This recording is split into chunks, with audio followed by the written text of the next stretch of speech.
Hello everyone, welcome to IFS. कैसे हो दोस्तों? आज मैं आपको माइक्रोबायोलॉजी स्वेट पीजी के बारे में बताने वाला हूं। ऑल ओवर सारी इंफॉर्मेशन को यहाँ पर हम देखने वाले हैं कि आखिरकार स्वेट पीजी के लिए क्या क्या स्ट्रेटेजिकल पर्पस आपका होना चाहिए, जिससे कि आपकी एग्जाम के अंदर बहुत ही बढ़िया मार्क्स आप अचीव कर सको। सबसे पहले तो आपको यह जानना बहुत जरूरी है कि आपके एमएससी इंट्रेंस एग्जाम के अंदर कौन कौन सी बेस्ट एग्जाम है जिनको आप दे सकते हो।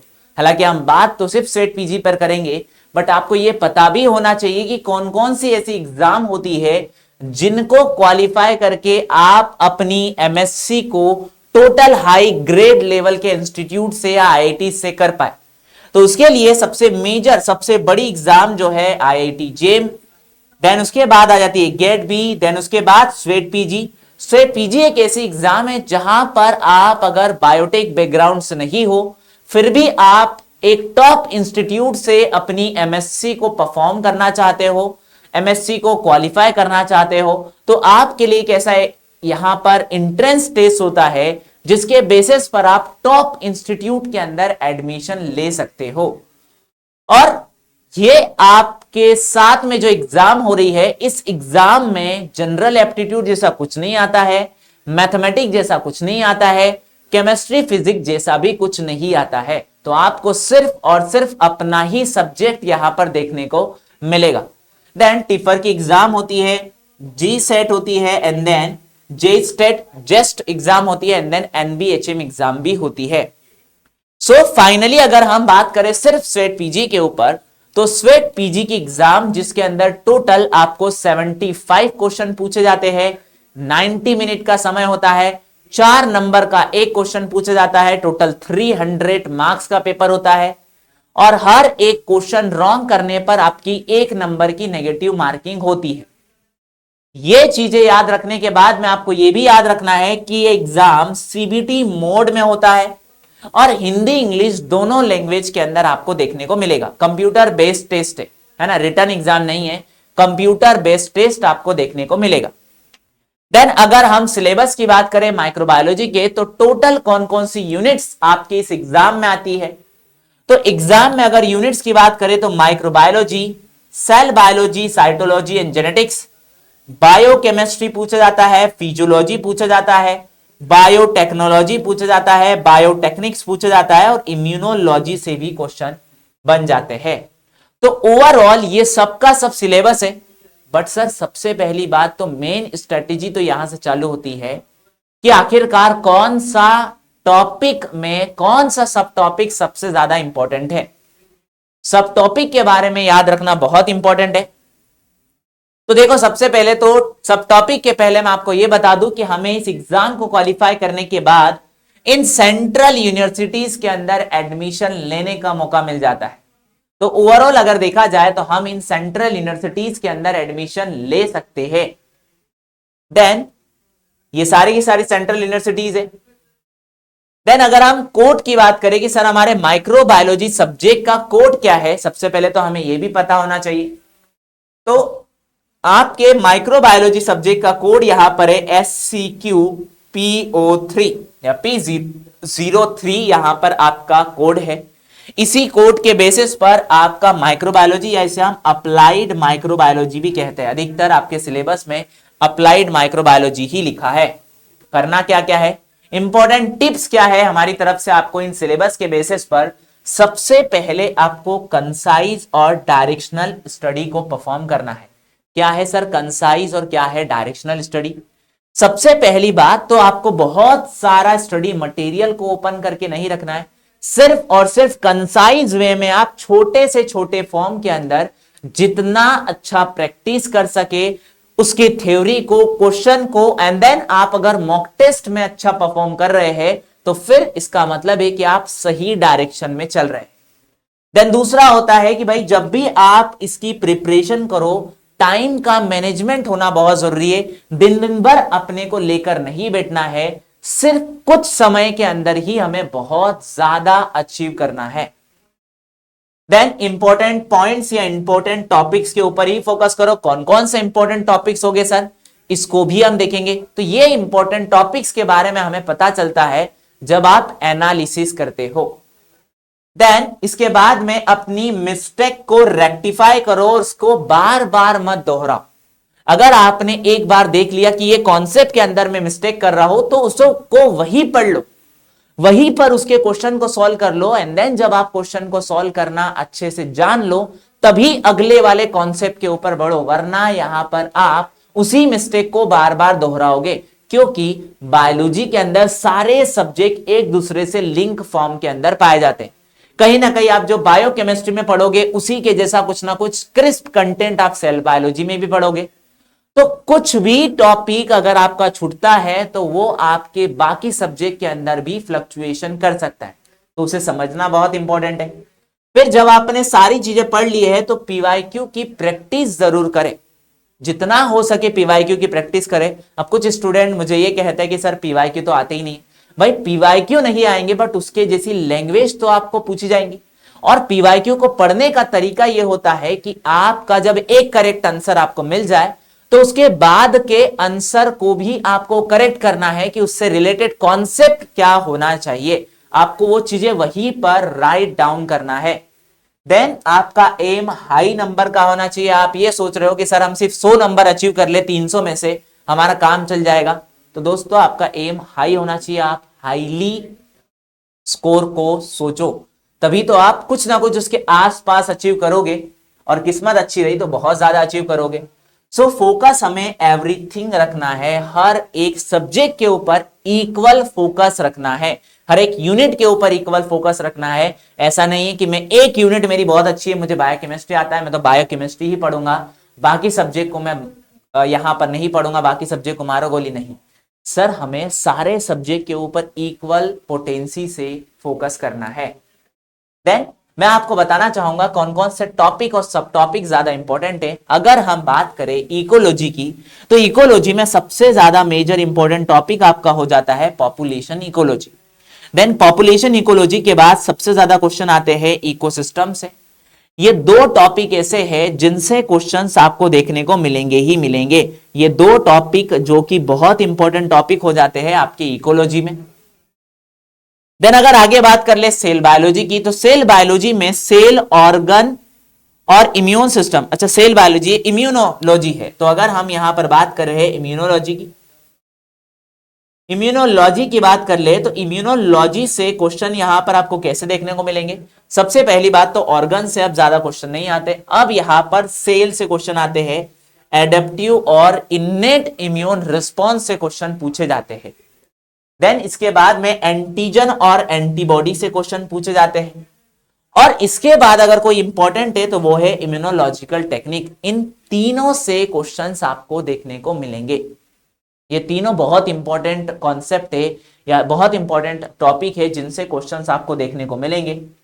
अगला है, हम बात कर लेते हैं बायोटेक्निक्स की। तो बायोटेक्निक्स के अंदर क्रोमेटोग्राफी, जहां से बहुत ज्यादा क्वेश्चन पूछे जाते हैं, इलेक्ट्रोफोरेसिस, एंड देन माइक्रोस्कोपी और स्पेक्ट्रोफोटोमीटर, ये सभी इंपॉर्टेंट है। सेंट्रिफिकेशन से भी कुछ कुछ क्वेश्चन पूछे जाते हैं, बट मोस्ट ऑफ अगर कोई इंपॉर्टेंट है तो वो है क्रोमेटोग्राफी, जिससे बहुत ज्यादा क्वेश्चन पूछे गए हैं, एंड देन इलेक्ट्रोफोरेसिस। देन इसके बाद अगर हम बात करें तो दोस्तों मैं एक इंपॉर्टेंट न्यूज आपको सुनाना चाहूंगा। अगर आप स्वेट पीजी की तैयारी कर रहे हैं तो आपके लिए शक्ति रिकॉर्डेड कोड जो कि 10% के ऑफ के साथ अवेलेबल है। IFS 10 कूपन कोड का इस्तेमाल करना है और आप life science, zoology, botany, microbiology, biochemistry और प्लांट बायोटेक्नोलॉजी के कोर्सेज में एनरोल कर सकते हैं। ये रिकॉर्डेड कोर्स है आपके लिए। देन अगर हम मेथड्स की बात करें, आरडीटी की मेथड्स की, तो यहां पर वेक्टर आरडीटी से रिलेटेड क्वेश्चन बन जाएगा, बहुत इंपॉर्टेंट टेक्निक है। डीएनए पॉलीमरेज और पीसीआर तो आपके आरडीटी के एंजाइम्स के अंदर ही आ जाते हैं, ठीक है, यहां से क्वेश्चन बन जाता है। दो टॉपिक बहुत इंपॉर्टेंट है। अगला अगर कभी हम वापस से यहां पर बात कर रहे हैं, water potential, cell membrane, oxygenic anoxygenic photosynthesis. So overall ये तो फोटोसिंथेसिस प्लांट फिजियोलॉजी का पार्ट हो गया, ठीक है। यहां पर हम मान लेंगे कि ये है फिजियोलॉजी। सो फिजियोलॉजी की अगर हम बात कर रहे हैं तो फिजियोलॉजी के अंदर सबसे मेजर इंपॉर्टेंट अगर कोई टॉपिक है फोटोसिंथेसिस और रेस्पिरेशन। ओवरऑल पूरी की पूरी फिजियोलॉजी में दो मेजर इंपॉर्टेंट टॉपिक्स हो जाते हैं, फोटोसिंथेसिस और रेस्पिरेशन, जहां से बहुत सारे क्वेश्चंस आपके पूछे जाएंगे। देन अगला अगर बात करें साइटोलॉजी एंड जेनेटिक्स की, तो साइटोलॉजी के अंदर आपको अल्ट्रा स्ट्रक्चर ऑफ प्लांट और एनिमल सेल पढ़ लेना है, सेल साइकिल पढ़ लेना है, देन मेंडेलियन लॉ को भी आपको पढ़ लेना है, क्रिस्प कंटेंट पढ़ना है, जितना क्रिस्प आप पढ़ोगे उतना सही है। Modern concept of gene structure से क्वेश्चन पूछे जाते हैं, और अभी सबसे ज्यादा इंपॉर्टेंट तो है म्यूटेशन एंड म्यूटाजेंस, जहां से क्वेश्चन पूछे जाते हैं स्ट्रक्चर, जीन के स्ट्रक्चर में चेंज होना, ये एक तरीके का म्यूटेशन है जहां से आपको क्वेश्चन पूछे जा सकते हैं। देन अगर हम बढ़े माइक्रोबायोलॉजी के ऊपर, सो माइक्रोबायोलॉजी के अंदर अगर कोई मोस्ट इंपॉर्टेंट टॉपिक है तो वो है यहां पर position and diversity of microbes, ठीक है, जहां से क्वेश्चन बने हैं। Structural organisation of bacteria, viroid prion से क्वेश्चन पूछे गए हैं। देन इसके बाद में यहां पर हम मान के चले तो ओवरऑल सबसे ज्यादा इंपॉर्टेंट टॉपिक अगर देखा जाए तो बायोकेमिकल साइकिल से भी क्वेश्चन पूछा गया है। देन यहां पर fermented food and born disease, food borne disease और ओवरऑल डिसीज से क्वेश्चन पूछे जाते हैं। जीन ट्रांसफर का मैकेनिज्म तो आप बैक्टीरियल जेनेटिक्स के अंदर पढ़ते हो, कॉन्जुगेशन, ट्रांसफॉर्मेशन, ट्रांसडक्शन, यहां से भी क्वेश्चन पूछे जाते हैं। माइक्रोबियल इंटरेक्शन से अभी तक के ज्यादा क्वेश्चन नहीं पूछे गए हैं। बायो फर्टिलाइजर से भी क्वेश्चन पूछे जाते हैं। देन ये कुछ मोस्ट इंपॉर्टेंट, अच्छा ये आ गया है एक मोस्ट, में यही ढूंढ रहा था, रेगुलेशन। सो रेगुलेशन के बेसिस पर बहुत सारे क्वेश्चंस यहां पर पूछे जा रहे हैं अभी, जैसे लेक ऑपेरॉन क्या होता है, ट्रिप ऑपेरॉन क्या होता है, यहां से क्वेश्चन बन जाते हैं क्योंकि वो माइक्रोब्स के बेसिस पर ही होता है। देन फाइनली बायोकेमिस्ट्री की हम बात करेंगे तो इसमें सबसे ज्यादा इंपॉर्टेंट टॉपिक आपका प्रोटीन, एंजाइम एंड कार्बोहाइड्रेट ही है। फिर उसके बाद में आ जाता है न्यूक्लिक एसिड और जेनेटिक कोड, जहां से आपको क्वेश्चन देखने को मिलेंगे।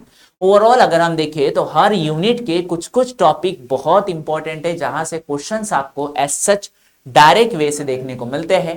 देन फाइनली हम बात करेंगे कि भाई national level MSc entrance exam अगर कोई है जो कि बहुत इंपॉर्टेंट है, तो आपकी आईआईटी जेईई, स्वेट पीजी और टिफर की एग्जाम है, तो सोचो स्वेट पीजी का एग्जाम भी आपका टॉप लेवल का एग्जाम है।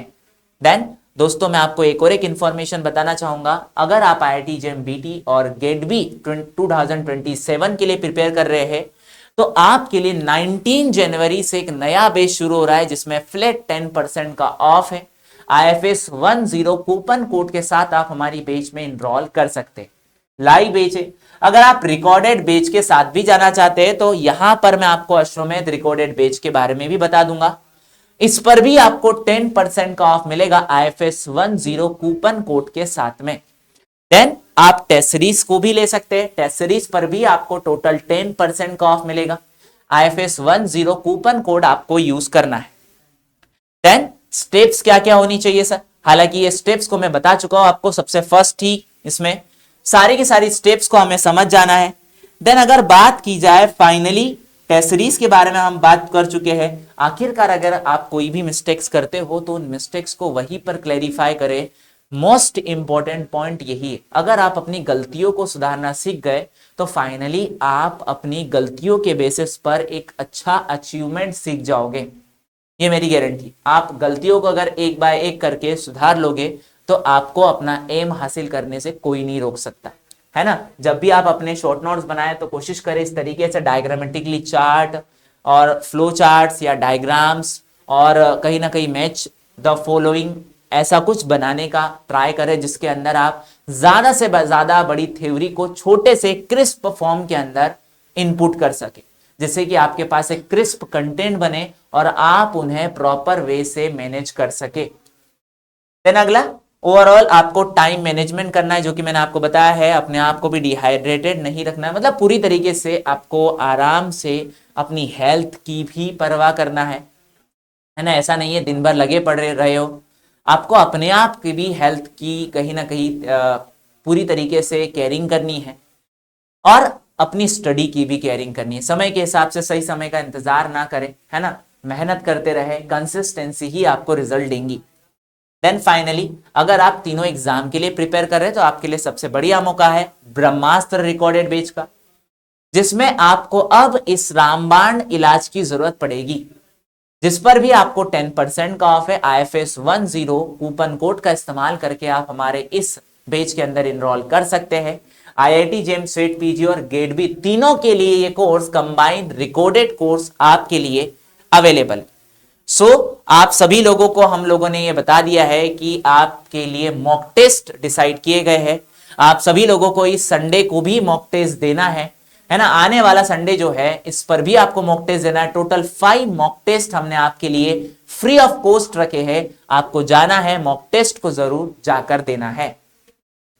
देन अगर रिजल्ट की बात की जाए तो ऑब्वियसली आईएफएस के रिजल्ट बेस्ट है, आप सभी लोगों को पता है।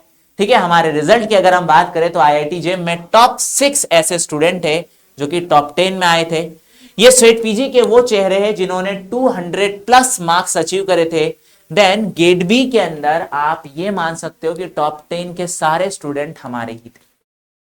सो फाइनली ये सारी इंफॉर्मेशन के बाद मैं आपको ये बताना चाहूंगा कि आप जो भी यूट्यूब के ऊपर हमारे सेशन को अटेंड करते हो उसका पीडीएफ या और भी बहुत सारी इंफॉर्मेशन जो कि आपके एग्जाम ओरिएंटेड अपडेट से एग्जाम ओरिएंटेड बातें हैं, सारी की सारी, जैसे कि आप एनालिसिस देखना चाहते हैं, आप कट ऑफ देखना चाहते हैं, आप पैटर्न देखना चाहते हैं, सब का सब आपको हमारी वेबसाइट पर फ्री ऑफ कॉस्ट देखने को मिलेगा। तो आपको हमारी वेबसाइट पर आ जाना है www.ifasonline.com पर।